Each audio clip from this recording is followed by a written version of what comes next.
Thank you for watching the World Community Magazine's Hour of Power Live on Facebook with your hosts Edward McQueen and April Garner.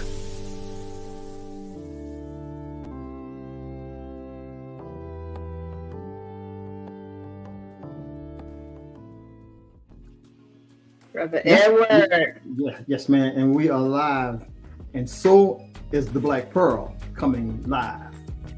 So it's going to come to life on stage. Yes. Good evening. Yes. I'm your host, Ed McQueen, and welcome to WCM Live. I hope you're viewing us on Facebook today. And just hang in and there. YouTube. And YouTube, yes. And YouTube, yeah, we're good to go. And YouTube. Yeah, good to go. Okay. So, co-host April, how are you doing? Doing okay? I'm doing well. Doing well. See, you and looking forward to the topic tonight. Seems like you up against the wall. Bricks. Something like that. Yeah, you're up against the wall. Well, that's okay. That's okay. I hope my brother Kendrick is all right with that. Anyway, yeah, he's doing fine. He's doing fine. Yeah, good. Hey, April. Over the past weekend, we were notified about a play that's coming to the Coastal Carolina University, and it's put on by the Edwards College of Humanities at Coastal Carolina and Fine Arts Theater Department. And there's this play. We went to see a reading of it, Joel and I, and just magnificent. Okay, it's fantastic.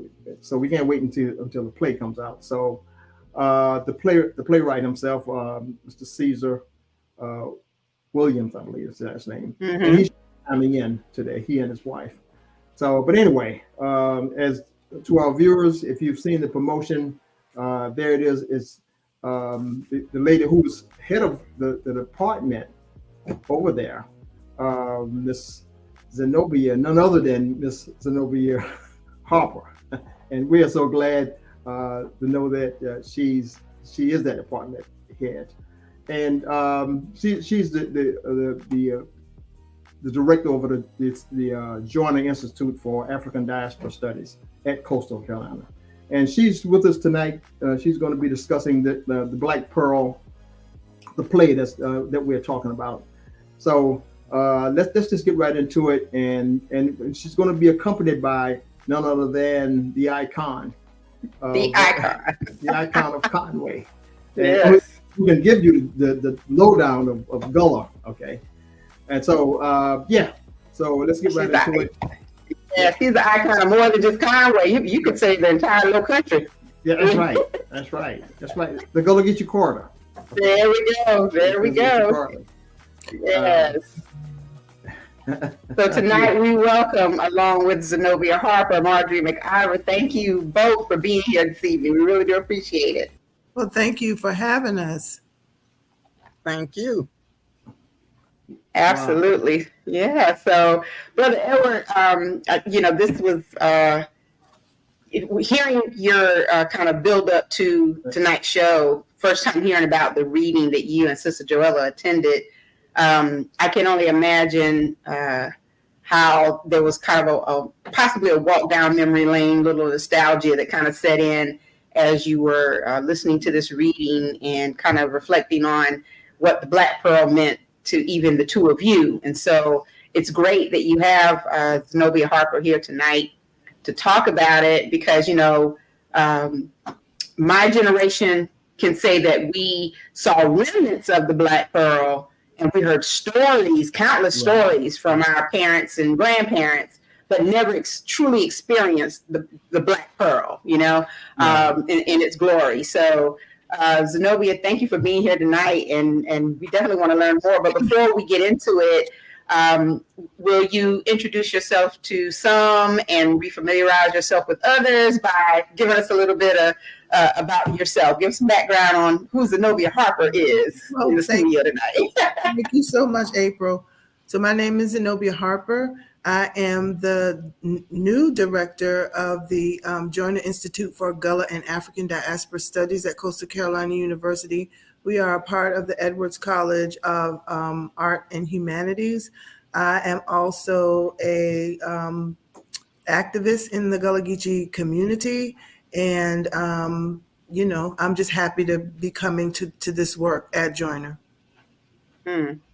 And of course, before we get even deeper into this conversation tonight, Ms. Marjorie, you have to let everyone know who you are. For those who don't know Ms. Marjorie McIver and her connection to all of this. Well, everyone perhaps know me best as working with young people. The other part of that is I'm going to defer to Zenobia Harper to let you all know who I am in connection with the Joyner Institute.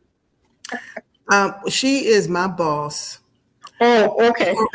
And I say that seriously. She is one of my advisory board members. She is also my community liaison, not just in the Conway area, but all over. It is absolutely wonderful to be able to have somebody as a part of your board, as a part of your leadership team that is so well known and so well respected, and that knows everything and everybody that's going on. And she's also one of my wisdom bearers. And so if I just need some wisdom, I call her. And oftentimes when I get on the phone with her, I start by saying, Miss McIver, let me tell you what's going on. And she always helps me figure it out. Yeah. And that's why we call her the icon. Exactly. Yeah, she's that to a lot of people, a lot of us in the community. So wonderful. Brother Eric, go ahead. You can take this especially since you attended the reading. So why don't you get started with this conversation? And by the way, the playwright and his wife, they're chiming. They should be chiming in right now. I got a call from them about an hour ago. Okay. Brother Cezar Williams. Right, and Cynthia Grace Robinson. Right, and Cynthia Grace Robinson. That's the husband and wife team. And I told them how to chime in, and so they should be listening right now. Yes, Cynthia Grace Robinson is in the audience right now. Okay. Yes, and Right, she said great. she's thrilled about the discussion. There you go. There you go. Well, we were thrilled to see them and their what it was a reading. It was done by the students and the arts department at Coastal.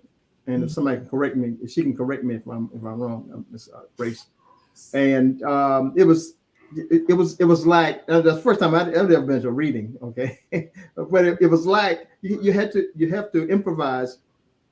How the play would be itself. Yeah. But they had the students came there with so much vigor, and they're really acting out in terms of the reading itself. And it was just it made you think how the play was going to be in real life. Right. Yeah. So it was just that was the first time I'd ever been to a readings. But I can't wait until the play actually comes out. And I think the characters in the play are going to be those same students who were at the reading, I believe. I'm not sure about that. The play is going to be a part of the theater season in 2025, I believe, is when it'll actually be a play. But I spoke with the gentleman who is the head of the theater department at Coastal Carolina University. And I asked him a little bit about how they came to choose this play, or to choose the playwright to write this play. And he told me that there was an African-American female student in his class that said that they wanted to read more plays from African-American women.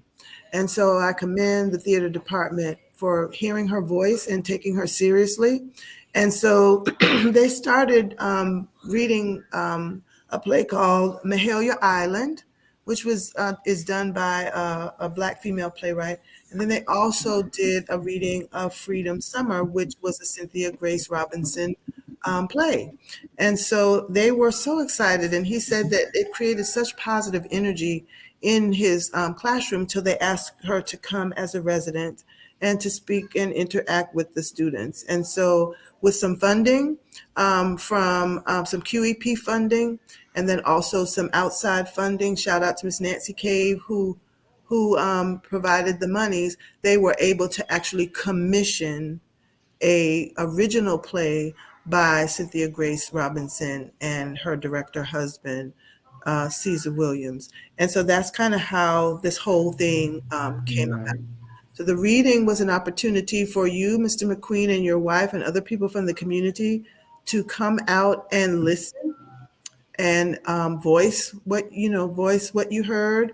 And then it gave her an opportunity to kind of, make edits and take into consideration how people felt about the reading. And then in the next theater season, it will be a full-fledged play and a part of Coastal Carolina's theater department's theater season. Okay. So Zenobia, for those viewers tonight who have no idea what the Black Pearl is, can you give us some background on our beloved Black Pearl? All right, I saw Pat Millette flash. So if I'm saying the wrong thing now, you type some stuff in to help me out. But the Black Pearl actually is I'm not gonna say the nickname, but the name that Atlantic Beach, South Carolina is affectionately called by. So so Atlantic Beach is one of the only incorporated Black beachfront towns that is still in existence. I'm not sure, but I'm sure it's on the East Coast.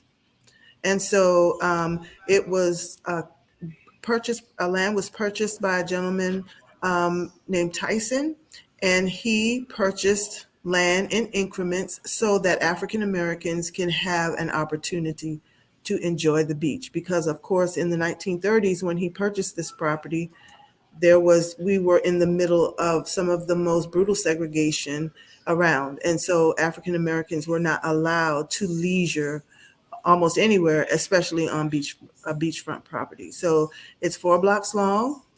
It has been in constant existence since the 1930s, and it has been the premier place for people not only from South Carolina, but from all over the country and other parts of the world, African Americans to come and to dance and to enjoy music and to put their feet in the water. I mean, you could not even put your feet as an African American in the water in Myrtle Beach and North Myrtle Beach, even if you were watching the children that you were watching. If you were, charged with watching even white children, you put those children right there at the first part of the water, and you had to step back and watch them. You were not allowed to put your feet in the water.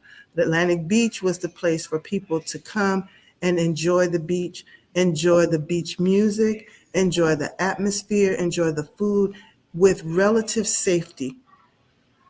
It just wasn't a safe place to be for a lot of the African American peoples. And so it is the Black Pearl, but it's also a gem.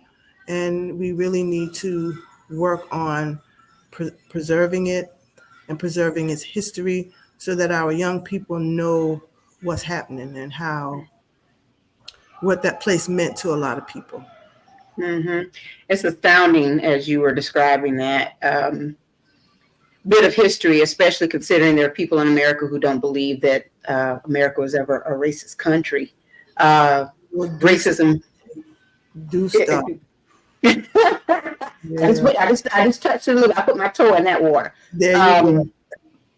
And when I think about the fact that, during that time, early 1930s, Jim Crow era, there was a lot that African Americans or Black people had to fear while they were just trying to live and be prosperous. Mm-hmm. And it's amazing to me. I don't know that I've ever heard any information or a story told as to why Atlantic Beach was like you said, somewhat of a safe haven for everyone. Were there ever any accounts that you can share, even Ms. Millette in the audience, of there being a time when that safety was breached? How did Atlantic Beach safe for African Americans to, go and enjoy. I'm curious about that. I don't know the entire story, but I have heard stories of, situations where it could have been unsafe for African Americans because of racism or because people wanted to kind of infiltrate and do things. But I don't know the entire story. I think that Pat would know more about that than I would. But I think for the most part, even the white power structure understood that there needed to be a place for Black people. They just didn't want to have anything to do with it. The land that was purchased, the land that Mr. Tyson purchased was purchased from a white man. And so, you had all of these people that, including military people, that, needed to have leisure and downtime. And so I think that, that was the place where people were able to do that. Magnolia Beach or Bernie Beach here in Georgetown County was another place. Of course, it wasn't an incorporated Black town. Mr. Orton Bellamy, who's also a board member of mine, he's talked about during World War II, Atlantic Beach was rest and recreation for Black soldiers. So all of that stuff was taken into consideration as Mr. Tyson purchased this piece of property. But I don't think that totally stopped people from trying to, create disturbances on Atlantic Beach. You mentioned Mr. George Tyson. He's from Conway, and his house still stands. We took a photo of it and had it laminated and had it displayed at over this past Friday, I believe, at the Atlantic Beach reception given by Pat Millett. And at some point, maybe throughout Black History Month, we can dwell on Atlantic Beach again. And in fact, I think we're going to be having Cezar and his wife come on again. I'm not sure, but at that point, maybe we can have some photos that were displayed at the reception given by Ms. Millett, and also Mr. Skeeter. He is like the grandfather of Atlantic Beach. I mean, yes. And he has a lot to say. Absolutely. I think that it was an important conversation, an important interview that Ms. Cynthia Grace Robinson had with Mr. John Skeeter about his time on Atlantic Beach. And I count it as a blessing for her to be able to interview, I think, the oldest person on Atlantic Beach. He is, yes. What a wonderful resource that must have been, and the information that she was able to glean from him to be able to actually talk to somebody who has been there that long. So I was glad that the Joyner Institute was able to participate in putting her together with Atlantic Beach residents, both old residents and newcomers to the area, as they try to figure out how to preserve their history. We really want to try to support that. And we really talked about how Atlantic Beach could use this play as a resource. So that they can continue to tell the story of Atlantic Beach. Mm-hmm. Well, that the reading of that play certainly demonstrated all of that.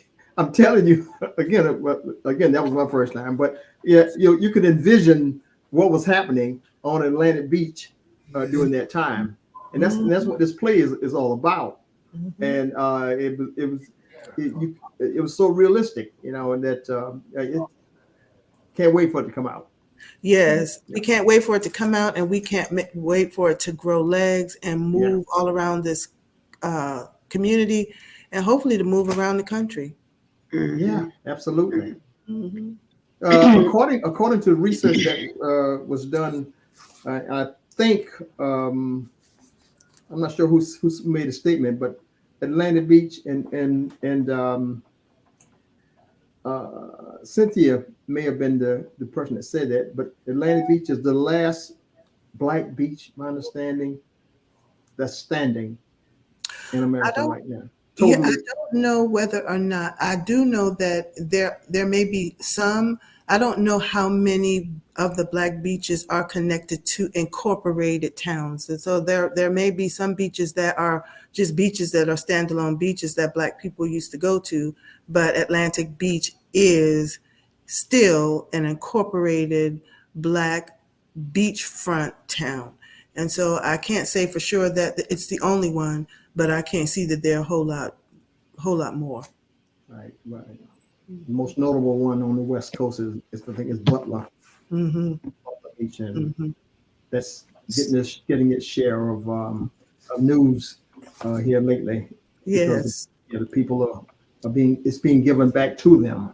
Yes. They took it away in a way that was not legally done. Right. So, And what we want to have happen to Atlantic Beach is that nobody don't mess with Atlantic Beach, that it stays as is, as this African American incorporated Black beachfront town. It's only 4 blocks, y'all. Just leave it alone. Mm-hmm. Let it be. Just let it be. And as you think about that ability to sustain this beach, what have you learned about the motivation of the residents to do just that, to not only sustain what's there, but to grow, either in business or border or whatever. What has been how are the residents? I think that people are. I'm going to speak for the people that I've spoken to about it. I think people most definitely are interested in development, but to more entrepreneurial development, low impact development. And I also think that we are all realizing, including Atlantic Beach, the need to involve our young people in the process of learning the history and then repatriating them back to the roots of Atlantic Beach. As you said, April, when I was growing up, we were taught about the memory of Atlantic Beach and what it used to be, but we weren't really going to Atlantic Beach. We weren't going to Atlantic Beach like that. Do you know what I mean? And so there's this kind of a generational gap. We know about it. We've all seen the beautiful pictures in our parents' photo books and things like that. But Atlantic Beach wasn't the place that we went. We did go to Myrtle Beach because we had the opportunity to go to Myrtle Beach because it was no longer, segregated. We went to Family Kingdom and to the rides and to Skate World and to the malls and all of those types of things. But what needs to happen now, and I think that people on Atlantic Beach understands that the doors need to be open so that young people understand the history of it and then want to come back and enjoy the beach. It's beautiful. It's not crowded. It really is a beautiful piece of property. Sanctuary, exactly. Sanctuary. Yeah.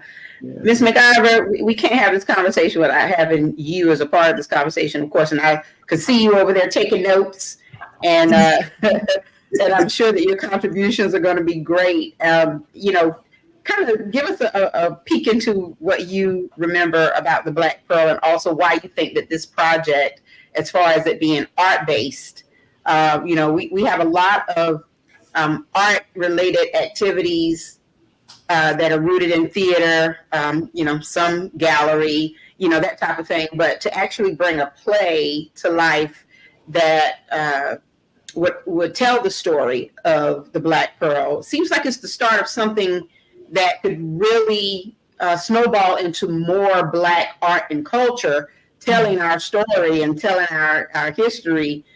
So I know you've got some wheels turning as to how that can happen, but let's start by just, your share of what you remember about the Black Pearl and why you think it's important for us to move down this path at this time. Here's what I've gleaned from just listening to what was presented tonight. When I grew up in Charleston, I did not realize the rich history that was there. All I wanted to do was to be like every other job, just leave home and go and explore somewhere else. Now to come back and go back to Charleston and see and understand what it is that we missed. We didn't know to miss those things, but they were right there. So I look at the Black Pearl much the same way. The young people not understanding and realizing the rich history that's there, the legacies that are there, the things that could have been lost totally because of their lack of either knowledge of or interest in the own place that in which they lived and were born. And I looked at it from that standpoint. But I'm going to tell you, Atlantic Beach was one of those places where, from Charleston, we just could not wait to get there during the summers. As soon as school closed in Charleston, we were headed to the beach. And busloads, I'm telling you, busloads. One of our first stops was in Mount Pleasant, South Carolina, because that's where a lot of my mother's families resided. So we would go to Mount Pleasant, stay overnight, and get up some of us didn't even go to sleep because we were waiting and anxious to get to that Black Pearl. And when we got there, I am telling you, it was so much fun to see so many of us gathered in you said 4 blocks. I didn't know how many blocks it was because I think I might have danced all 4 blocks. I think 4 territories in such a short period of time. But that is something that I do remember. I remembered places like Punk's Patio and the dancing, the food, the restaurants there. Those seafood restaurants that were there were second to none. So there was a lot of fun, and even the water, having access to the water. In Charleston, we had places like Mosquito Beach, Riverside Beach, and those that we could go to. So what about McKinley Beach? McKinley Beach as well.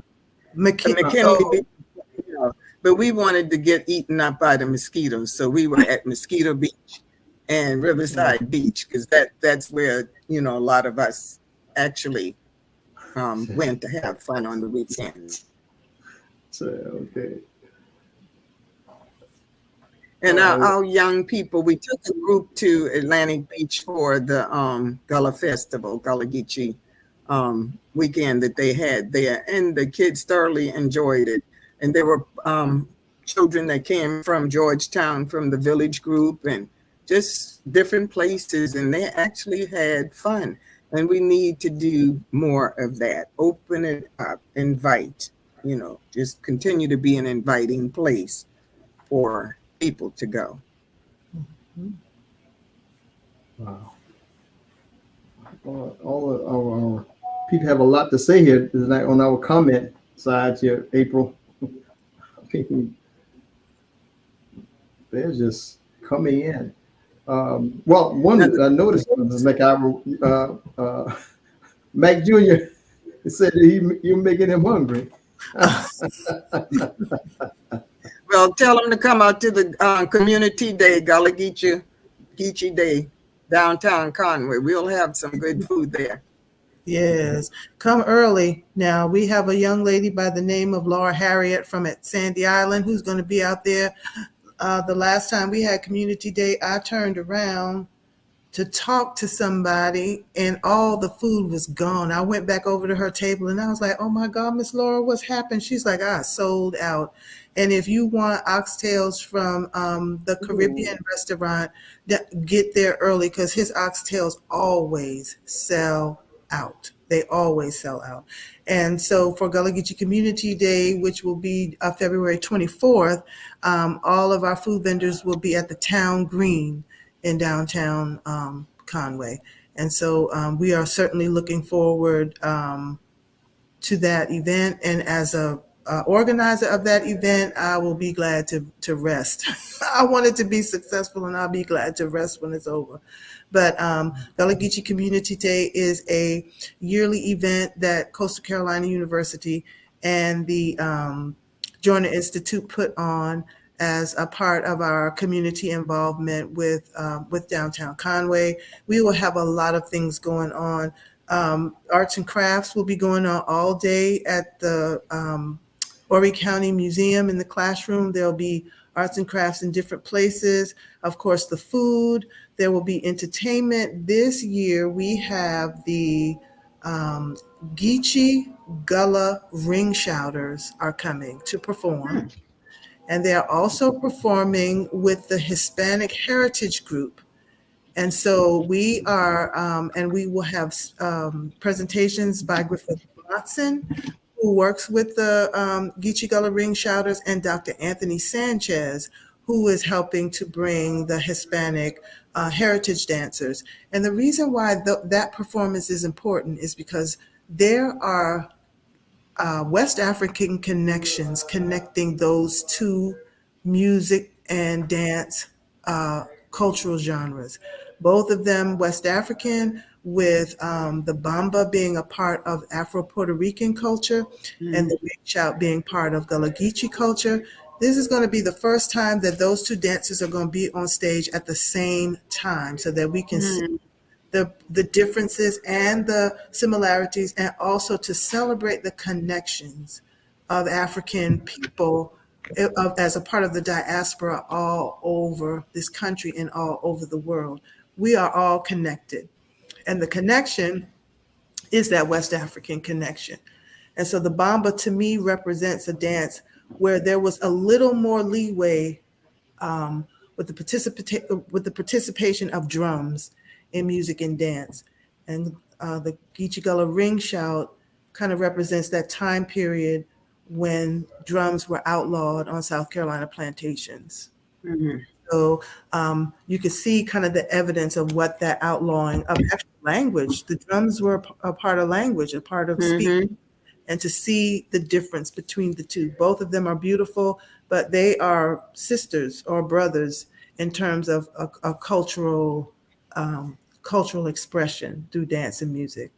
And it's amazing, when I mentioned earlier about the fact that this could be the snowball that gets the true cultural piece of our county and that corridor, that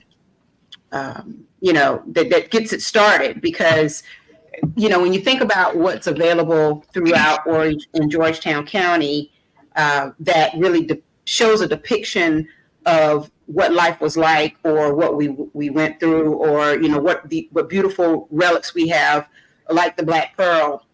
Most of what's out there really tells us about farm life, field life, that kind of thing. But this part really is a beautiful part that it's haunting. It's nostalgic. I think it motivates and it re-energizes people because they're reminded of the good times they had, even through really difficult times. And so hopefully this will be the catalyst for other cultural pieces that will come of it. And I think it's beautiful that Ms. McIver works with the youth, and she has started doing a lot of the cultural pieces through her summer enrichment program, where they made the dolls and jewelry and things of that nature. And so, when you bring all of these pieces together, the culmination of all of it, you really have the opportunity to make, this part of the East Coast an arts and cultural mecca. With the richness of the history. I mean, if you start, like Miss Joella said, Wilmington, North Carolina, you go all the way down through Charleston.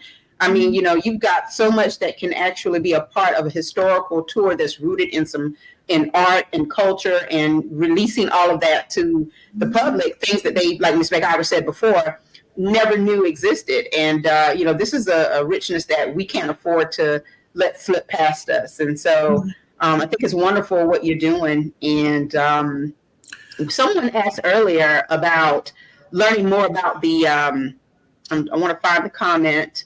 They want to know more about the playwright and the director. So there it is, Ms. Vernell Beckman out of Columbia. Can you tell a little bit more about the playwright and the director, and why they chose to do this project? they're out there. So Cynthia Grace, if you want to respond in writing, please do. But her father is from South Carolina and raised in the culture. And also is Mr. Cezar. So she, I think, was Aiken, has connections to Aiken. And then Cezar has connections with the Hilton Head area. And I know that he had written a play, was involved with the play about Mitchellville. So this isn't their first, attempt at writing about cultural South Carolina. And so I think that they're really vested in culture. Cezar said that his mother's name is Pearl, so that was a wonderful connection. It almost made it like a divine thing. You know what I'm saying? So his mama's name is Pearl, and I believe at the reception that Pat had, which was wonderful, by the way. Yeah. She talked about how they try to, stay connected to their families in the writing of this work. And she's saying, Cynthia's saying the main character's name is Pearl as well. So, Cynthia Grace is a beautiful woman, and Cezar's a handsome man. They make a wonderful couple. And so, it's always wonderful to be around power couples. And that's what I would consider to be a power couple. Awesome. Well, I find them to be a great couple. They're very good communicators. Very receptive to our discussion when we were there. And I certainly appreciate that. Yes. I think she's putting them through their paces too. I mean, these rehearsals are intense. This is not, this is not like just something where they just doing stuff to be doing it. They're putting the young people through their paces. This is a part of their learning. This is part of their learning. And so, like I said, for the college too, and Stephen Higginbotham, who is head of the theater department, to take the words of a young African American student seriously and pursue works and present works done by African American female playwrights, I think was very progressive, and I appreciate him for that. Well, one thing's for sure, Brother Edward, everybody can probably dig deep in their closets or pull out their photo albums and pull out pictures of a beautiful time at the Black Pearl. And, I have one that I want to share. I had to get permission from Brother Edward to do so. But there was a lot of, in my opinion, personal pride that was attached to going to the Black Pearl and enjoying yourself. And that personal pride was rooted in the fact that people look good when they went to the beach. Yes, they did. They look good. They stepped out and, just looking fantastic. And so I have a picture I want to share of my dad. And he took this picture near the iconic old boy sign that everybody, everybody has a picture somewhere in their family. And this is George Lee Garner Jr., my dad. He probably was about maybe 17, 18. He was young in this picture. And notice now he's suited, hat and everything. And so this is it's phenomenal when like Ms. Reed said, everybody was dressed up. There was a lot of just pride in your community, and then here's a picture of my mom down on Atlantic Beach, and it's just amazing. And like I said, I remember all of the stories, and some were very funny and some were not so much, but it's what I have of our history. As far as what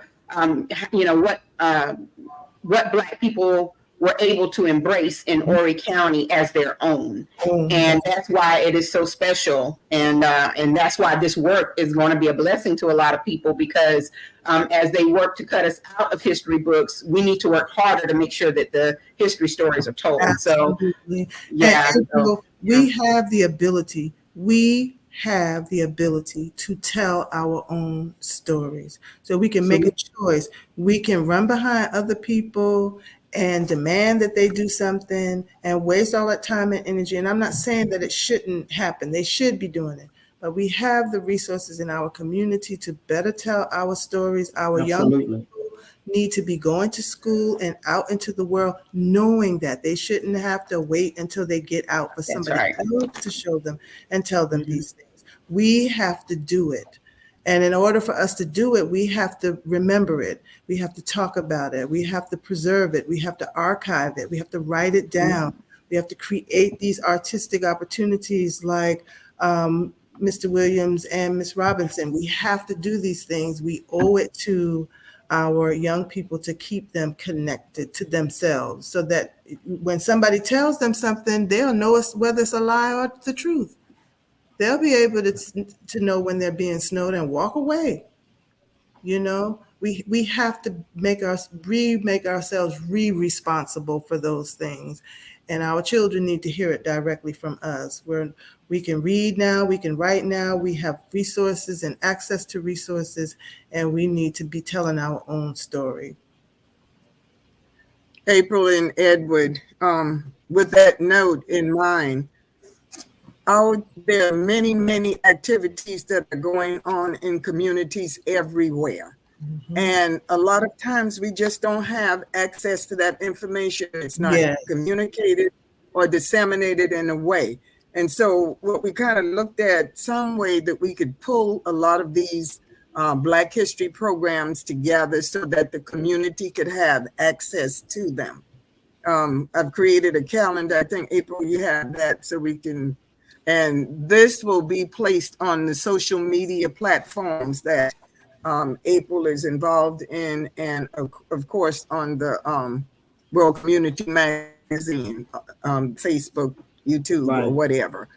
Mm-hmm. On this, these are events and activities that are taking place where stories are told, the truth of what is being told in these documentaries that are being presented during the month of February. I'm not going to go through this list because it will be promoted.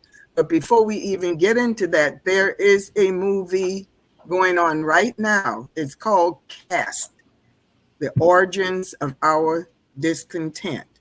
If you have not seen that movie, the only place that I know of that's being shown, where it's being shown, is at, what's the theater? The theater in Market Commons. Market Commons, I'm sorry, at Market Commons. If you get a chance to see that movie, please do so. It should give you some insight into even the plight that we are facing today with this caste system and how it's being used and abused.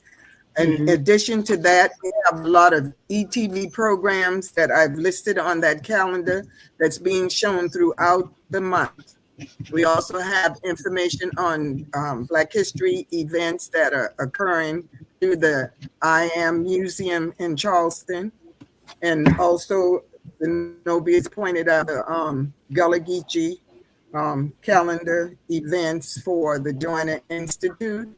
And we have on that Saturday Community Day, Zenobia says that I'm the boss, but that is not true. That is true. I have been given an assignment of looking for volunteers to help with the Community Day and to help with the conference itself. I've amassed a list of about 35 individuals who have agreed to help. I'm going to quickly go through this because I know you have other folks on the show, but somebody wanted to know, April, the name of that movie or Caste, The Origins of Our Discontent. The CASTE? Yeah. Yes. Okay. We have field trips planned for beginning on March 9th. We have a field trip planned for Sandy Island. And I hate to say to you all, especially those who did not know of it in the beginning, that we have the capacity for the first field trip on March 9th. So we have generated a second list for another field trip to go to Sandy Island. We have some folks like Elizabeth Thornton and Martha Cousy, who are Lances. Their maiden name Lances, and they have origins on Sandy Island. Now, I'm going to stop right here because Zenobia can say just a minute about Sandy Island. Miss Laura Harriet, Yes, who's Miss going Laura to Harriet. help us with that. Miss Laura Harriet is, of course, she's one of our vendors on Community Day. She is an absolutely delightful person. She has a cottage on Sandy Island where if you want to go and enjoy Sandy Island overnight or for the day, yes, it is a wonderful, wonderful place. Her food is phenomenal. She will do a tour of different sites on Sandy Island. For those who don't know, Sandy Island it's an island. I mean, you can't get to it any other way but by boat. And it's a beautiful piece of land. I think it's 10 acres around. If you go there, you will never forget the experience. Light pollution and noise pollution are two things that we don't even realize we deal with because we are just so used to dealing with them. But if you go over to Sandy Island and you take that boat ride across the intercoastal waterway and you're there in the evening and you are there, you're hearing nothing but 100% nature. You can look up in the sky and study the stars and find peace and contentment over on that island. It is absolutely a wonderful place to be. And I would advise everybody who can take that trip to Sandy Island to go with Miss MacGyver and go again. It's a breathtaking place. But between places like Atlantic Beach and Sandy Island, we literally have gems planted all over the northern portion of the Gullah Geechee corridor. And while Charleston is wonderful, Beaufort is wonderful, Hilton Head is wonderful, St. Helena is wonderful, we have our gems on this side of the corridor as well, and we need to celebrate those. All right. And we will be exploring the corridor in every way possible. Even the trip to Wilmington, North Carolina, we will have a field trip there in the near future. Zenobia and Joella McQueen and I will be going to precede this trip, but we will have a trip planned for Wilmington, North Carolina, and we will be put our feet on soil where the Wilmington massacre and coup occurred. We also have that will be going back to Cecil Williams Civil Rights Museum. And if you look at the bottom, yes, the South Carolina Civil Rights Museum, we will be going back there to another group to visit. And at the bottom of that calendar, you'll see where on Saturday, February 10th, at the Horry County Museum, I think Cheryl is going to be on to share information about that. But all that's included in there, as much as we could pack on that one little calendar, we did so. Well, the calendars. Go ahead, Zenobia. So we know about Tulsa and the Tulsa massacre. How many of our children know about the Wilmington massacre? And we're hoping that they are going to be able to interface with a woman, Ms. Boykin Todd, who is in her 90s. She is in her 90s, and 95. She's 95 years old, and she is telling that story. And it's important for our young people to be able to hear it from her. And that's better than hearing it from a history book in your that's true classroom. They should be able to go to their classrooms and tell them the story as told by Miss Boykin, Dr. Boykin Todd. And so for Miss MacGyver to really be working tirelessly to create opportunities for young people to engage their history. It's more than just being talked to about the history. She is working hard to engage them in their history. It is crucial to the critical thinking development of our young people. I was able to find some more information about the movie. This is the actual movie flyer that you probably will see, or the thumbnail that you will see. The name of the movie is Origin. It is written and directed by Ava DuVernay, and it's based on the book Caste, The Origins of Discontents by Isabel Wilkerson. So you can certainly Google it and find out more information about it. I can tell you that, where I am here in North Carolina now, there are book club readings and small, theater showings of this origin of this movie Origin that will take place. So it's beautiful that you all are exposing, people in Horry County to it as well. And just to say one more thing, and then we're going to bring Ms. Cheryl on. Those lived experiences, Zenobia, that you talk about, having our elders to tell their stories before they become our ancestors. That's right. And that's powerful. It really is. It is something that you can't put a price on at all. And there's so many people who've passed on just in the past 4 or 5 years, if you think about it, who carry those stories with them, and so, to do this work and help them to release, because it might be cathartic for them, to actually talk about some of the things and, to pass on this knowledge and to help us build this, this history. It sounds like it's a traveling museum type situation, definitely a lived experience, series that no one can put a price on. So thank you both for being here this evening. And say one more thing. Yes, you can. Just talking about wisdom. As part of our conference, we are having an opening reception on Thursday, February the 22nd from 6 to 8 at the Alfred Ballroom on the Coastal Carolina University campus. And our speaker will be the founding director of the Charles Joyner Institute, distinguished professor emeritus, Gullah Geechee scholar, founding commissioner of the Gullah Geechee Cultural Heritage Corridor, Ms. Veronica Gerald. And I want people to come out if they want to hear her speak. She is the keynote speaker because I need to hear her speak. I need to hear her wisdom. I need to hear the direction that she wants for the corridor and for the Institute.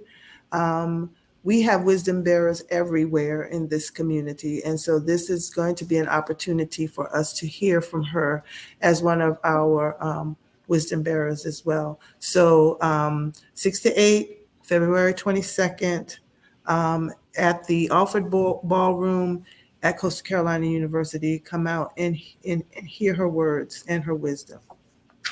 And Zenobia, they can go to this website to get more information, right? Absolutely. Okay. All right. Wow.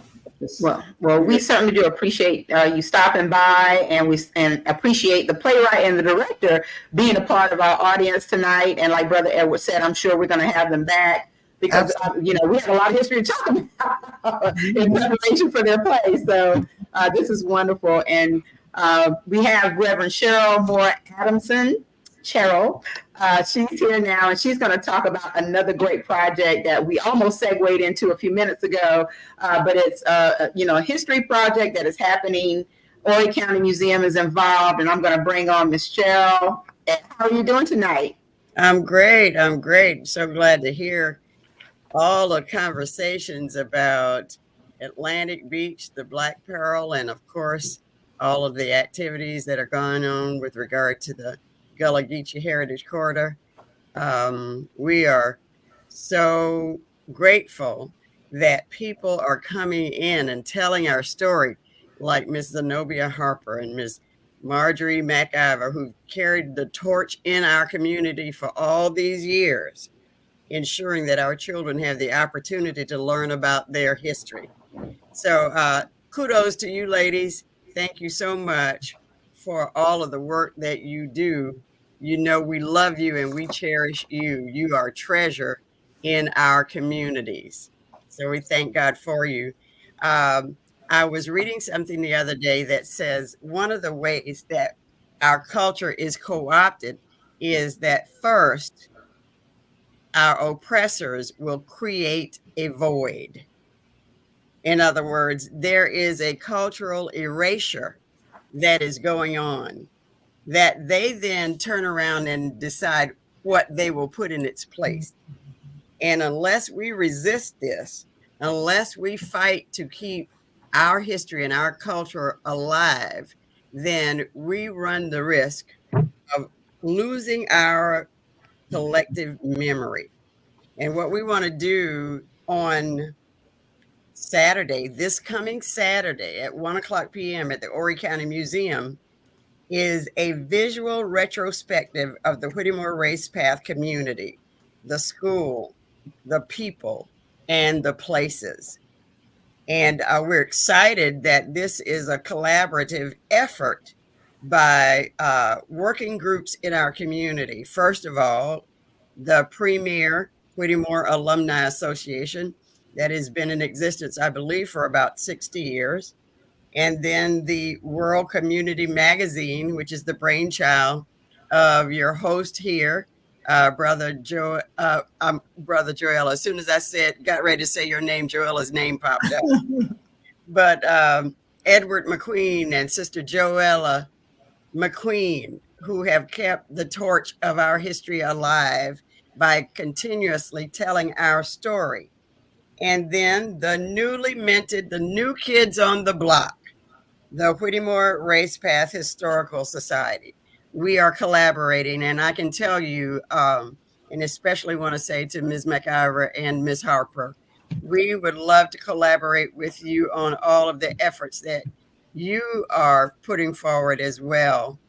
We're looking forward to this Saturday at the Horry County Museum, and Brother Edward and Sister Joella have put together a museum quality exhibit that they had for us over at Myrtle Beach during the Whittemore Alumni Association dance. Not a lot of people were able to get to see it, so we want to make sure that people in our community can see this beautiful exhibit that just really will take your memory back. And then, of course, the Whittemore Alumni Association, for their dance, produced a movie that everybody would be tickled to see. You know, the bands, the classes, the buildings, the Whittemore High School, as well as the floats and the beauty queens, all of those things we will be able to see. And then the Whittemore Race Path Historical Society has a display, about 8 different banner-sized displays with QR codes on them that have stories that we're beginning to collect that are on StoryCorps. I don't know how many of you know about StoryCorps that's on the National Public Radio, but through StoryCorps, we're able to capture stories of people in our families, people in our communities, and they are immediately stored in the National Library of Congress and available around the globe. So if there are efforts to have just everyday people or families at a family reunion to be able to record their stories and know that they will last in perpetuity, we want to help people to be able to do that. But we really would appreciate your coming out on Saturday at 1:00 at the Horry County Museum on Main Street in Conway. It's at 805 Main Street. 805, directly next to the Conway Library and across the street from the St. Paul's Anglican Church. This is a phenomenal collaboration. You all should be commended. Wow, a visual retrospective of the Whittemore Race Path community. Now, if the film that you said is going to be shown by the Whittemore Alumni Association, is that the one that was run by Miss Lawrence Patton? Janet Lawrence and Patton. Her husband, yeah. Mr. Patton. Mr. Patton, yeah. Okay. Created that movie. They also had collaboration with Herb Brown, who provided the photos. Yes, he provided photos for that particular piece. That's worth it. That was well put together. It was really worth it. And I would also like to brag that Reverend Adamson is also going to be presenting at Gullah Geechee Community Day on Saturday, February 24th, downtown at the Hut. And if you go to the website, you can see the time slot that they are going to be presenting. And also there are going to be 2 readings of the Black Pearl at the Bryan House on that same day.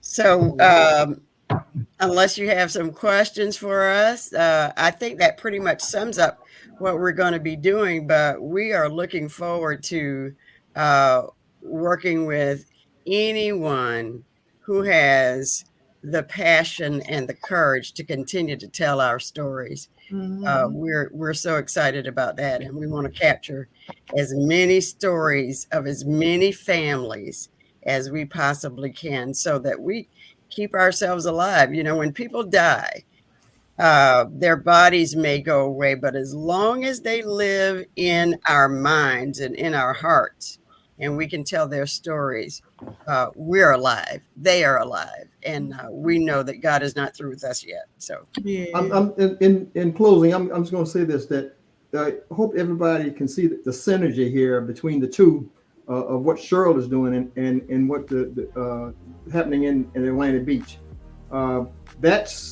It seems like to me there's a collaboration that is just bound to take place.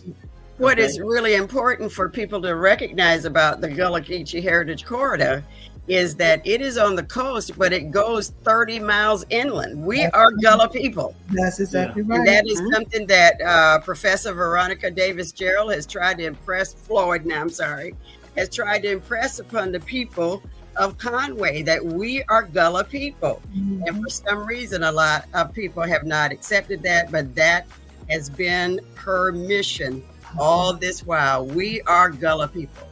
All right. Well, I don't know what else to say, April. They said that wish everyone Godspeed. It's a fantastic show. A lot of power on the screen here, a lot of history, just some beautiful things that are going to come out of all of this collective energy, and we can't wait to see it all. That's right. And I hope everybody's ready for it. Right. If Brother Cezar and Grace are listening, I'm sure we'll still may have them coming on. Maybe I think next week or the following. I got to come, small portion of our time to enhance more about the upcoming play. Yeah. And y'all come and see us at Gullah Geechee Community Day on February 24th, and come see us at the conference on the 23rd. We look forward to seeing you there. Absolutely. We've made hundreds of calendars to be distributed, right, Ms. McIver? Exactly. Yeah. And we're still looking for volunteers. We have quite a few community people that have volunteered to either assist with Community Day or at the conference. There'll be tasks and responsibilities that you all could help to make this conference a really good conference. If you're a community member, talk to my boss, Marjorie McGiver, about it.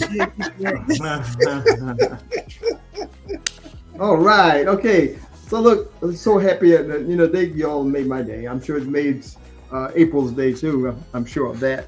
So we're going to take this and digest it. And hopefully we can get you guys back on at another time. Just keep for our young generation. We just gotta keep pumping this thing. Okay. Mm-hmm. And Brother Elliot, it is Super Black History Month, so we have all our month to celebrate and beyond. All right. Yeah. Let's keep. April said super. Okay, which means that the other month. That's right. That's right. Black History 365. This year 366 because it's leap year. Exactly. And all of the community folks, organizations, individuals that have programs of interest to community, we need to have that information published. So I think after tonight's show, Brother Edward will agree that we will put out a community calendar periodically that will share and showcase, highlight things that Black Science. Love it. And we're also inviting What these all icons, of man. the service organizations in our community to stay around after we finish on Saturday so that we can synchronize our calendars and Yes. be able to support each other and not have so many conflicts with our scheduling. Mhm. We Right, really would like to collaborate with all of our service organizations on their programming so that we can put our calendars together and support each other more fully. Right. All right. All right. Well, Thank you all for tuning in tonight. This has been a wonderful show. I'm not going to get into calling names tonight, but we've had a number of people in our audience from Columbia, South Carolina to Chicago, Illinois. So this information is reaching all over the country, and we hope that you will embrace what's happening. Come visit the area and see what all is going on, and not just in February, but every month, all throughout the year. And thank you all for being here tonight. The wonderful work you're doing, we really do appreciate it. Brother Edward, we're gonna try to do it again next Tuesday night at 7 p.m. I don't know if we can top this show. This was a good one. I don't know if we can top right. this We one. got to find somebody to top this. You all haven't seen all the commenters that are commenting on this thing. I don't know if you can see it on your computer. They can watch the playback later on. Absolutely. On Oh, Facebook or YouTube. Yeah. Absolutely. Yeah. So Thank you to our commenters. All right, and I love you all. Love all of you. We, of course, we love all of you. Mm-hmm. All right. All See you right. next week.